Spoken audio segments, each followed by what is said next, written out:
देहि में सौभाग्यम आरोग्यम, देहि में परमम सुखम, रूपम देहि जयम देहि यशो देहि दिशो जहि। एक समय महर्षि व्यास जी हस्तिनापुर आए।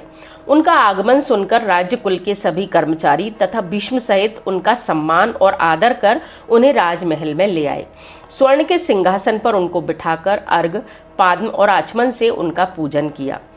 तब राजरानी गांधारी ने व्यास जी से हाथ जोड़कर प्रश्न किया, महाराज, आप त्रिकालज्ञ और तत्वदर्शी हैं। आपसे हमारी प्रार्थना है कि स्त्रियों को कोई ऐसा व्रत और उसकी सरल पूजन विधि बताइए जिससे उनके घर में राजलक्ष्मी, सुख, पुत्र, पौत्र, परिवार सदा सुखी रहे। इतना सुनकर व्यास जी ने कहा, हम ऐसे व्रत की तुम्हें विधि बताते हैं जो अत्यंत कल्याणकारी है, जिसको करने से सदा लक्ष्मी जी स्थिर होकर सुख प्रदान करती हैं। वह महालक्ष्मी जी का व्रत है। इसका पूजन प्रतिवर्ष आश्विन अर्थात क्वार माह के कृष्ण पक्ष की अष्टमी को किया जाता है। तब राजरानी गांधारी ने कहा, महात्मन, यह व्रत आरंभ कब होता है, किस विधि से इसका पूजन होता है, हमें विस्तार से बताइए। तब महर्षि ने कहा, यह व्रत भाद्रपद मास के शुक्ल पक्ष की अष्टमी के दिन सुबह प्रारंभ किया जाता है। मन में व्रत का संकल्प कर किसी जलाशय में जाकर स्नान कर स्वच्छ वस्त्र पहने और ताजी दूर्वा से महालक्ष्मी जी को तर्पण देकर प्रणाम करें। फिर घर आकर शुद्ध 16 धागों का एक गंडा बनाकर प्रतिदिन कथा सुनकर एक गांठ लगाई जाती है।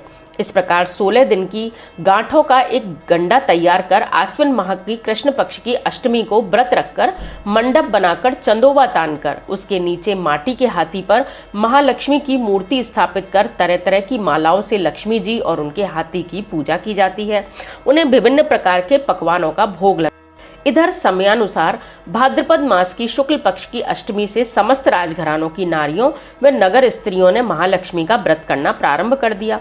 बहुत सी नारी गांधारी के साथ प्रतिष्ठा एवं मान बढ़ाने के लिए व्रत में साथ देने लगी, तो कुछ नारी माता कुंती के साथ व्रत का आरंभ करने लगी। गांधारी जी का यह देखकर द्वेषभाव होने लगा। ऐसा होते होते 16 दिन का व्रत समाप्त होकर 16वां दिन आश्विन कृष्ण पक्ष की अष्टमी का आ गया। उस दिन प्रातःकाल से ही नगर नारियों ने उत्सव मनाना प्रारंभ कर दिया। समस्त नर नारी राजमहल में गांधारी जी के यहाँ उपस्थित होकर तरह तरह से महालक्ष्मी जी के मंडप में माटी के हाथी बनाने और सजाने की तैयारियां करने लगे।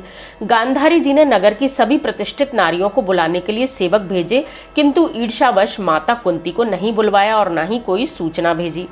उत्सव और वाद्य की धुन गूंजने लगी, जिससे सारे हस्तिनापुर में खुशी की लहर दौड़ गई। लेकिन माता कुंती को इससे अपमान हुआ और बड़ा ही रंज हुआ। उन्होंने व्रत की कोई तैयारी न की। इतने में महाराजा युधिष्ठिर, अर्जुन, भीमसेन, नकुल और सहदेव पांचों पांडव वहां आ गए और अपनी माता को दुखी देखकर अर्जुन ने प्रार्थना की, माता, आप इतनी दुखी क्यों हो? क्या हम भी आपके दुख का कारण जान सकते हैं और दुख दूर करने में सहायक हो सकते हैं? तब माता कुंती ने कहा, स्त्री जाति के लिए अपमान से बढ़कर कोई दुख नहीं है। आज नगर में श्री महालक्ष्मी व्रत उत्सव में रानी गांधारी ने नगर की समस्त औरतों को सम्मान देकर बुलाया है, लेकिन मुझे उन्होंने नहीं बुलाया और मेरा अपमान कर दिया है। तब अर्जुन ने कहा, माता, क्या वह पूजा का विधान सिर्फ दुर्योधन के ही महल में हो सकता है? आप अपने घर में नहीं कर सकती? तब कुंती ने कहा, बेटा, कर सकती हूँ, पर वह इतना साजो सामान इतनी जल्दी कहाँ से आएगा? क्योंकि गांधारी के 100 पुत्रों ने माटी का विशाल हाथी तैयार करके पूजन का साज सजाया है। ऐसा विधान तुमसे न बन सकेगा और उनके उत्सव की तैयारी आज दिन भर से हो रही है। तब अर्जुन ने कहा, माता, आप पूजन की तैयारी कर नगर में बुलावा दें। मैं ऐसा हाथी पूजन को बुला रहा हूँ जो आज तक हस्तिनापुर वासियों ने न देखा न पूजा। मैं आज ही इंद्रलोक से इंद्र का हाथी ऐरावत जो पूजनीय है उसे बुलाकर तुम्हारी पूजा में उपस्थित कर दूंगा। आप अपनी तैयारी करें। इधर माता कुंती ने भी सारे नगर में पूजा का ढिंडोरा पिटवा दिया और पूजा की विशाल तैयारी होने लगी। तब अर्जुन ने इंद्र को ऐरावत भेजने का पत्र लिखा और एक दिव्य बाण बांधकर धनुष पर रखकर देवलोक इंद्र की सभा में फेंका। इंद्र ने बाण से निकालकर पत्र खोला और पढ़ा तो आश्चर्य से अर्जुन को लिखा, हे पांडु कुमार, ऐरावत भेज तो दूंगा, पर वह इतनी जल्दी स्वर्ग से कैसे उतर सकता है? तुम इसका उत्तर शीघ्र ही लिखो। पत्र पाकर अर्जुन ने पत्र में बाणों का रास्ता बना के हाथी उतारने की प्रार्थना लिख पत्र वापस कर दिया। इंद्र ने अपने सारथी को आज्ञा दी कि हाथी को पूर्ण रूप से सजाकर हस्तिनापुर में उतारने का प्रबंध करो। महावत ने तरह तरह के साज सामान से ऐरावत को सजाया। देवलोक की अंबर झूल डाली गई, स्वर्ण की पालकी रत्न जड़ित कलशों से बांधी गई, माथे पर रत्न जड़ित जाली सजाई गई, पैरों में घुंघरू सुवर्ण मणियों की बांधी गई, जिनकी चकाचौंध पर मानव जाति की आंखें ठहर ही नहीं सकती थी। इधर सारे नगर में धूम हुई कि कुंती माता के घर सजीव इंद्र का ऐरावत बाणों के रास्ते स्वर्ग से उतरकर पूजा हेतु आ रहा है। सारे नगर के नर नारी बालक वृद्ध भीड़ ऐरावत को देखने गांधारी के महल में भी इस बात की चर्चा और चहल पहल मच गई। नगर की नारियां पूजन थाली ले लेकर माता कुंती की ओर भागने लगी।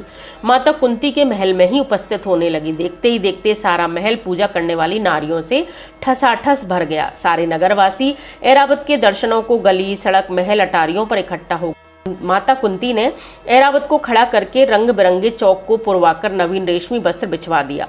हस्तिनापुर वासी तरह तरह की स्वागत तैयारी में फूल माला अबीर केशर हाथों में लेकर पंक्तिबद्ध खड़े थे। इधर इंद्र की आज्ञा पाकर ऐरावत स्वर्ग से बाणों के बनाए रास्ते से धीरे धीरे आकाश मार्ग से उतरने लगा, जिसके आभूषणों की आवाज नगरवासियों को आने लगी। ऐरावत के दर्शन होते ही नर नारियों ने जय जयकार के नारे लगाना आरंभ कर दिया।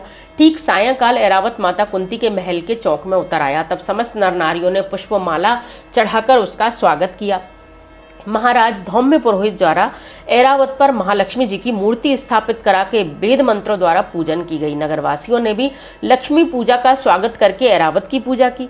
फिर तरह तरह के मेवा पकवान लेकर ऐरावत को खिलाए गए। ऊपर से जमुना जल पिलाया गया। फिर तरह तरह से पुष्पों की ऐरावत पर वर्षा की गई। पुरोहित द्वारा स्वस्ति पुण्यवाह वाचन कर व्रती नारियों द्वारा लक्ष्मी जी का पूजन विधान से कराया गया। कुंती ने व्रत के डोरे के गंडा में 16वीं गांठ लगाकर लक्ष्मी के सामने समर्पण किया। ब्राह्मणों को पकवान मेवा मिठाई देकर भोजन की व्यवस्था की। तब वस्त्र द्रव्य सुवर्ण आभूषण देकर ब्राह्मणों को संतुष्ट किया। इस प्रकार महालक्ष्मी जी के यह व्रत कथा समाप्त होती है। आइए हम सब मिलकर महालक्ष्मी जी की आरती का गान करते हैं। जय लक्ष्मी माता मैया, जय लक्ष्मी माता, तुमको निश दिन सेवत हर विष्णु दाता। जय लक्ष्मी माता ब्रह्माणी रुद्राणी, तू ही जग माता, सूर्य चंद्रमा ध्यावत नारद ऋषि गाता। जय लक्ष्मी माता दुर्गा रूप निरंजनी, सुख संपत्ति दाता, जो कोई तुमको ध्याता रिद्धि सिद्धि धन पाता। ओम जय लक्ष्मी माता। तू पाताल निवासिनी, तू ही शुभदाता, कर्म प्रभाव प्रकाशिनी, जग निधि की त्राता। ओम जय लक्ष्मी माता। जिस घर में तुम रहती सब सद्गुण आता, सब संकट मिट जाता, मन नहीं घबराता। ओम जय लक्ष्मी माता। तुम बिन यज्ञ न होवे, वस्त्र न कोई पाता, खान पान का वैभव सब तुमसे आता। ओम जय लक्ष्मी माता। शुभ गुण मंदिर सुंदर, क्षीरो दधि जाता, रत्न चतुर्दश तुम बिन कोई नहीं पाता। ओम जय लक्ष्मी माता। श्री महालक्ष्मी जी की आरती जो कोई नर गाता, और आनंद समाता, पाप उतर जाता। ओम जय लक्ष्मी माता। बोली लक्ष्मी माता।